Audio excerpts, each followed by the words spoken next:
Hi everyone, welcome to Fashion Psychology TV. I am your host, Dr. Dawnn Karen, and on today's episode, we will be adding to the GlobalPosh series, and we will be discussing dopamine dressing. So let's get into it. Dopamine dressing, everyone. Yes, I coined the term dopamine dressing.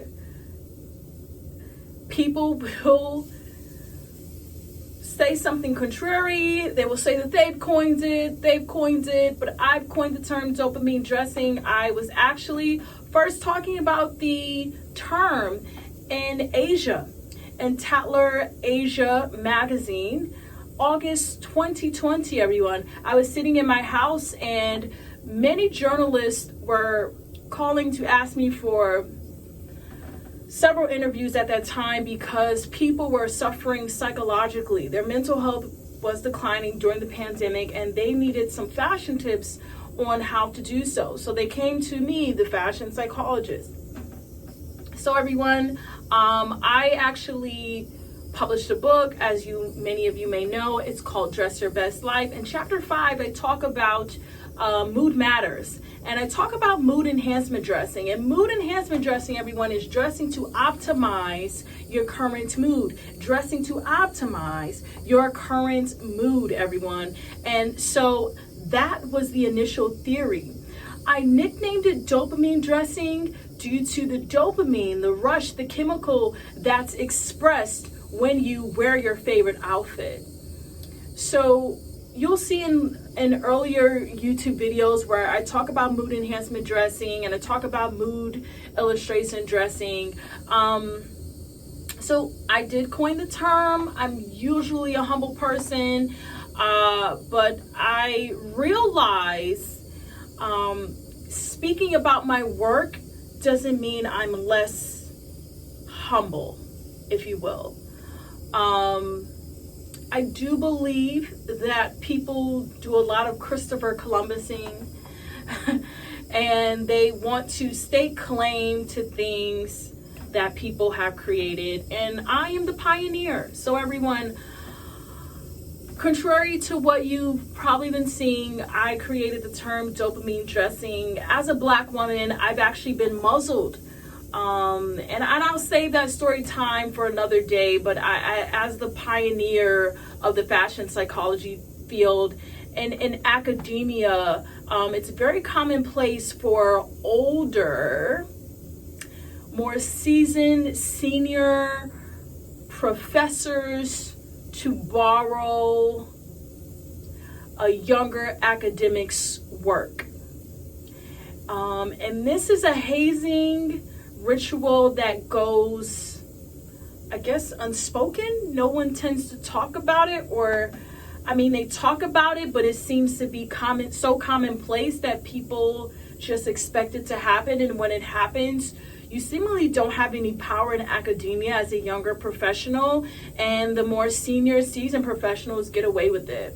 So everyone, you'll see right now in the media that there are other people who say they've coined the term dopamine dressing and they've done all this research, but I've coined the term dopamine dressing. I nicknamed it during the pandemic. I myself was suffering during the pandemic, as well as clients and students. And so I was like, I need a catchy phrase. I spoke with several journalists and I was like, all right, dopamine is the chemical that's released. So we call it dopamine dressing, but the original term is termed mood enhancement dress. I did a TED talk on it. I first talked about it in Tatler Asia. The article was syndicated, so it was published in several other Asian publications. Then I spoke about it in Vogue Australia, everyone.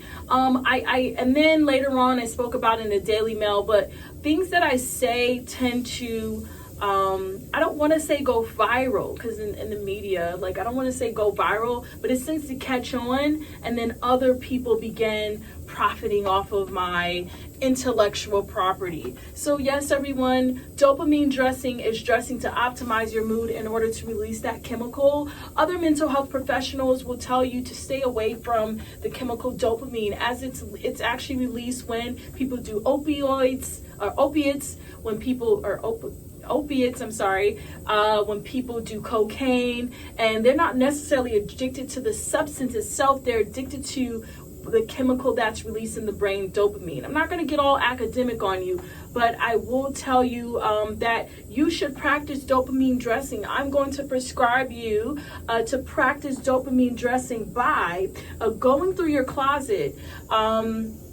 and selecting clothing that resonates with your spirit, that sort of gives you an uplift when you're feeling down, that'll give you that jolt. Okay, that could be yellow, the infamous color yellow, as it is a happy color. It evokes happiness and joy and what have you. For me, just to self-disclose, I love leopard.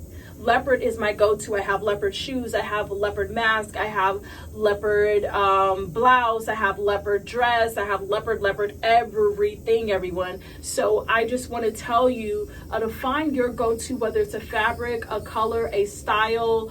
Find your go-to for dopamine dressing. So when you are alone, or when you're feeling anxious, or when you're feeling depressed, you can utilize your clothing to heal you, to style from the inside out.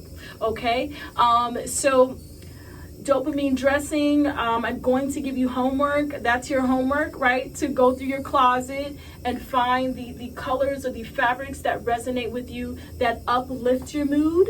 And comment below. What is that outfit?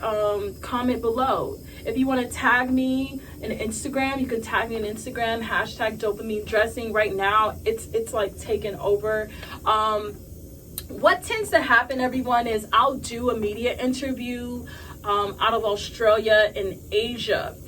It'll be a thing there, and then when the UK and the US tend to pick up on my work, other people will begin to profit off of my work. So normally I am very humble and silent. I am usually humble and silent, but since Black Lives Matter, and just since like being surrounded by students, the younger generations who speak up on my behalf, I decided that I need to voice, how I feel as well. And so I don't believe saying that I've coined something is being less humble than what I am. It's truth telling. So yes, everyone, I coined the term dopamine dressing, aka mood enhancement dressing. So let me know, how do you mood enhancement dress? How are you going to dopamine dress? In the comments below. As I said, I'm giving you red lip, long hair, okay, leopard dress, my tennis necklace with the matching tennis bracelet, right? And I feel really sexy. I feel fierce. I feel, in the words of Tyra Banks, I feel fierce. I feel va-va-voom, whatever that feeling is. And I feel good about myself. I utilize my own theories on myself, and then I tell my students and I tell my clients, and then they use it too. So I'm telling you about it. And stay tuned for the next series. I'll see you soon. Bye. Be sure to like, comment, or subscribe.